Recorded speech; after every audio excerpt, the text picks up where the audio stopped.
Any questions? Councillor Zanaka?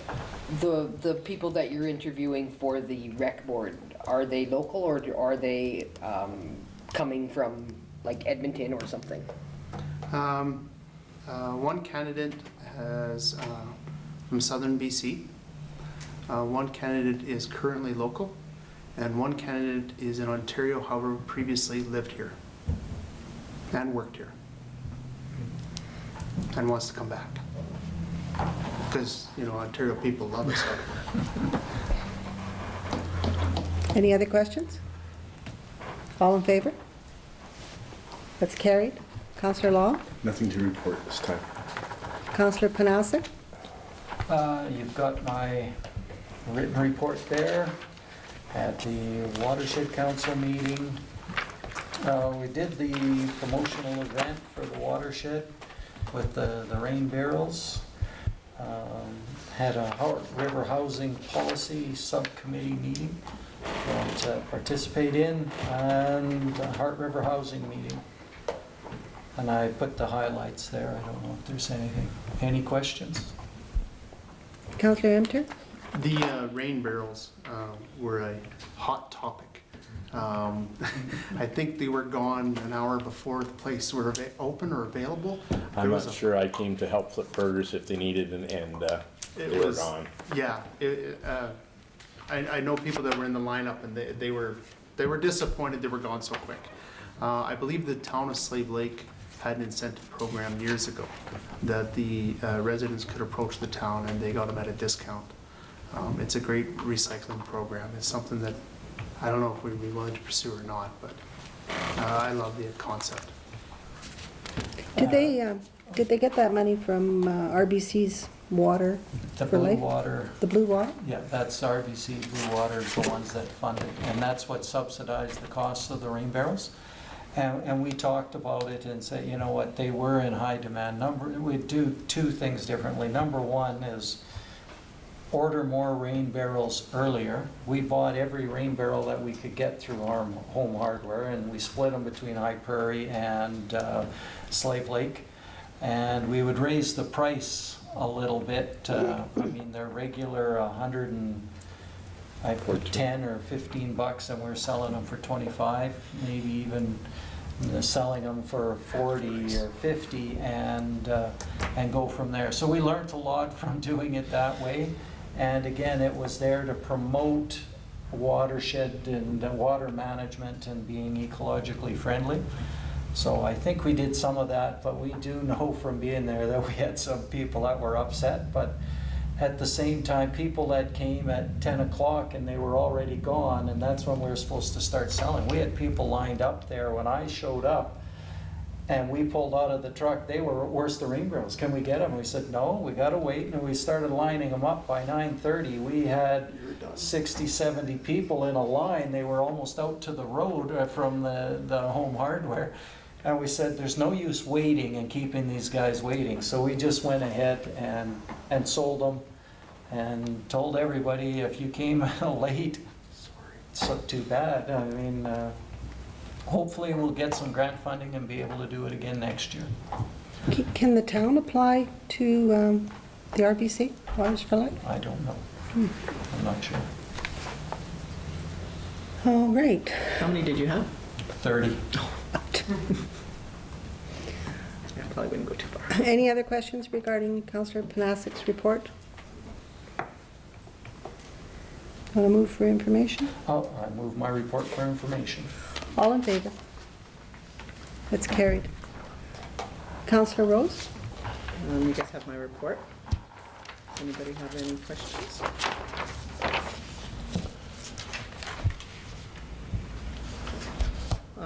One thing I'll just draw your attention to was at the regional collaboration meeting, the president of Northern Lakes College came, and we spoke with Anne, and she sort of presented their plan for going forward in our area, which involves one building on the site that they have now, trying to gather together all of their facilities, take the nursing program, the trades that they have right now, and put it in one building. And they've already, I guess, are going to design on it.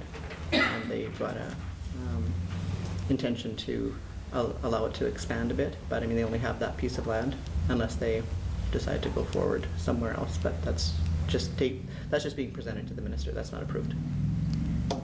Councillor Emter? That's the old forestry land, straight across from the UFA, and not where they have their trailers fenced off in that open field in behind. I think all of the land that they That's have, all there. Do they own even that storage, that's fish and That's- wildlife? Yes, we're allowing Fish and Wildlife to stay there, but it Nice. is the college land. so there is actually, There's a good chunk. and if you design it properly, you know, their vision is actually to have a couple-story building that's quite attractive coming in on the entrance of High Prairie. I mean, it's a ways away, but it will be kind of a nice addition if it comes together. And it was sort of nice to be in that collaboration meeting with a lot of the First Nation communities at the town, the MD there, so she could speak to one group and get support from everybody, because everybody was indicating that they would, you know, give her support, go forward, support, letters of support to the minister, if that's what she needed. And the other thing I'm not certain sort of the process here, I just got a call before I left home from a member of the Sports Complex Society about the skateboard park. And the issue that you brought up before, Kelly, last meeting, about the GST and about the fact that they don't have a registered GST number, or they're struggling with that. What does a person do to sort of bring this back up? Because it sounds like it's a concern for them. They kind of would like to see, I mean, it's a capital project that the town will eventually own. Is there a way to sort of support them now where they can have the GST not have to be payable? Yep. So the issue came to our table, and we looked at different angles to it. So what I did was invited Angelo yesterday and had a meeting with Herb. Unfortunately, Herb had requested of them to see whether they had a charitable number, and they had one, which allows them to get back 50% of that $25,000 we're talking about. So we're dealing with $12,000. The calculation that we made was that if the town should take over now, there are so many implications that it could come back to bite the town. There's so many things that we don't know. Rather, they should send us a letter requesting for maybe $6,000 of the GST, and send another letter to the MD requesting for that $6,000. It would be preferable and much cheaper for the town to deal with that $6,000 than trying to take over a project that we don't know what the beginning is. You have to get a project manager. It could get messy. So if it's just about the GST, and 50% already can be dealt with, that's $25,000. So we're just dealing with $12,000, and they can send a letter to the two bodies, $6,000. That could be the much better way to deal with that. So that's the conclusion that we came to, and we're expecting a letter from them. Do you think that we should actually have a policy about capital projects? Because it seems to be a lot of them are funded through charitable groups. And we give them some money and we give them some approvals to do their projects, but they put them on our land, so they become our capital assets. Right. Should we not have a policy in place that we take them over a little bit sooner, just to ensure that they're done properly and maybe to our standard, and that we have some sort of, we can oversee these projects? Like it seems to be it's a little bit backwards to get it. Like, I mean, like looking back, I don't think I really paid attention to that but most of that funding was approved with the previous council, and there was no agreement in place for them to, for us to take it over. Councillor Emter? I love that idea, because then we might not have the electrical, plumbing questions in regards to the Gordon Buchanan Center that we have no idea what's where, that were built in for further expansion and deliveries. We just don't know where they are. Right. Right, so if the town had overseen the project, or been a part of it all the way through, it would have been nice. Maybe, Herb, do you have any comments on what we...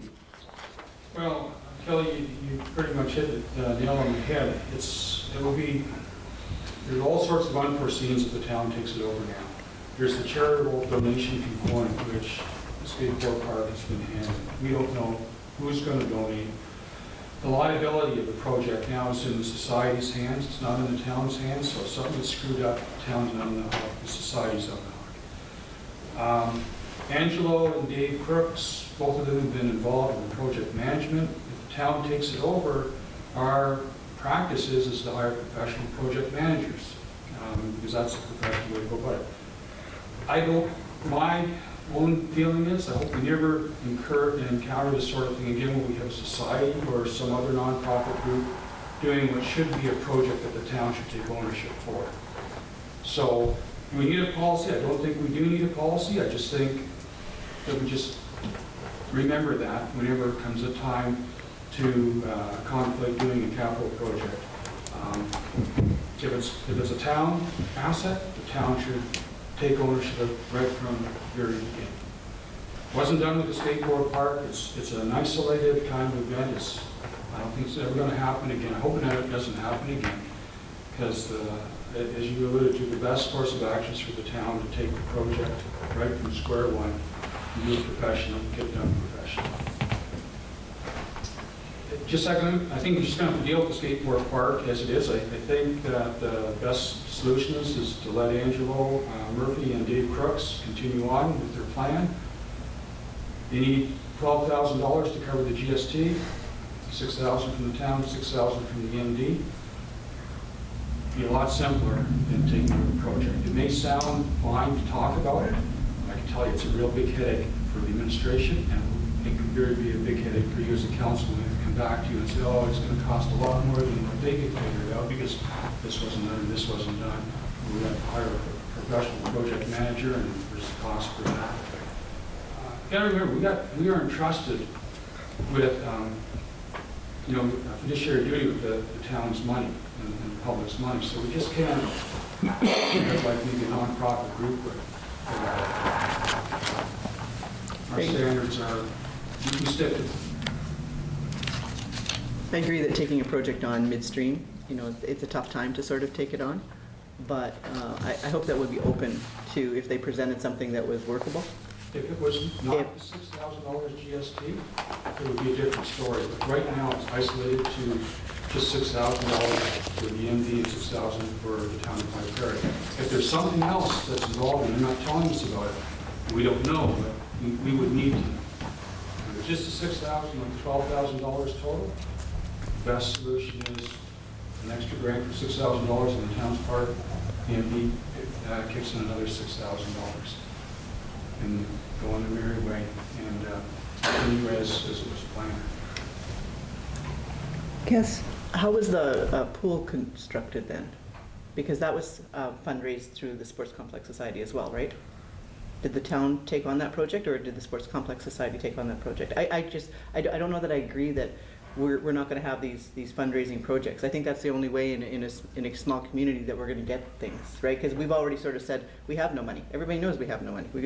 So we're not going to be able to build skateboard parks and to advance the trail system or whatever it is that we need, right? There's no issue of taking donations. I think everybody's in favor of getting donations. The issue is that the town takes it over, takes ownership of it right from square one, rather than a nonprofit or another organization in town starting it and finishing it. It's always bad. But I guess that's what I'm saying. If we had a policy in place that we would, once they have the money raised, that then we take on the project right from the start, right? They make the donation to the town, and then it becomes our capital asset, and there's just a policy in place. Then I think we've got this a little bit haphazard, because now this is twice that they're running into a small problem with GST, and we had a few concerns with the sports palace. Did that not come in again midstream? Did the town took that over? I don't know. I just heard that it did, and it caused a little bit of concern because it ended up involving too many people. And just like Councillor Amter said, we don't have all the information, but we end up in the end being in control and owning the asset. So it'd be nice to have more control over what we have in the end. But anyway, just some comments on that. Any other comments on or questions for Councillor Rose? Do you want to move your report? Report as presented. Did you want to move your report for Just a- for She did. information? Oh, I didn't hear her say information. All in favor? Sorry, Amanda. Carried. Said as presented.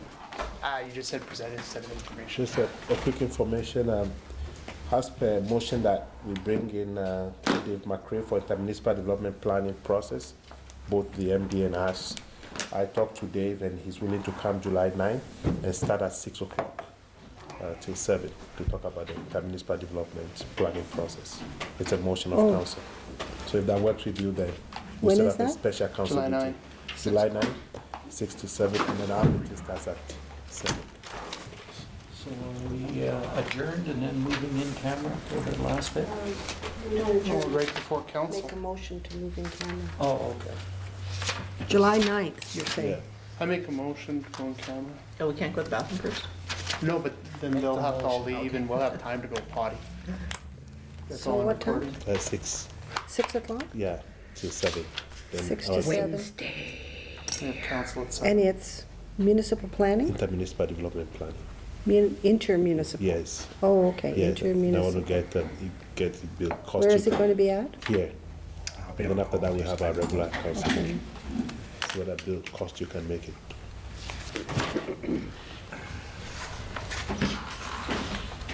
Are we hosting? All in favor of moving in camera? Carried.